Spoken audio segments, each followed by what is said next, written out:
مصلحا ومجددا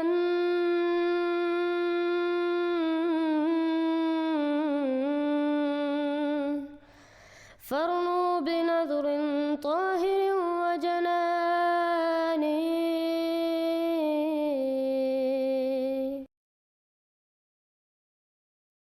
السلام علیکم ورحمۃ اللہ وبرکاتہ. آج ہمیں افسوسناک خبر ملی کہ برکینا فاسو میں 9 احمدی مسلمانوں کو دہشت گردوں نے شہید کر دیا. انا للہ و انا الیہ راجعون. اس پہ جماعت اسلام احمدیہ نے ایک پریس ریلیز شائع کی.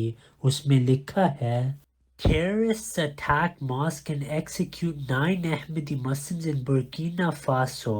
On Thursday, 11 January 2023, terrorists invaded a mosque of the Ahmadiyya Muslim community in Burkina Faso, killing 9 worshippers in an unprovoked and cold-blooded attack. Surely to Allah we belong, and to Him shall we return. Local Ahmadi Muslims were peacefully gathered in their mosque in Ahmadiyabad, a village built by the community in 2008 near the northern town of Dori for the evening prayers when terrorists invaded the mosque and began harassing the worshippers. They separated 9 of the elder men, including the imam of the mosque, from the other worshippers, forced them outside of the mosque where they were brutally executed. Following this heinous attack, the terrorists threatened the remaining worshippers, including children, that they too would be murdered should they return to the mosque. A spokesman of the Ahmadiyya Muslim community said, "Our community all around the world is a family, and we are heartbroken at the brutal murder of our brothers and grieve with their loved ones.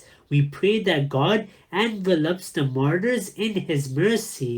We also pray for the security of Burkina Faso and that the government fulfills its duty to protect all the Burkinabe people, including Ahmadi Muslims, and that the perpetrators of this heinous and evil crime be brought to justice. Ahmadi Muslims are persecuted by both state and non-state actors for their faith in many Muslim majority countries, including Pakistan. In 2010, scores of Ahmadi Muslims were killed when terrorists simultaneously attacked 2 mosques in the city of Lahore. Further details about this atrocity will be provided as soon as possible.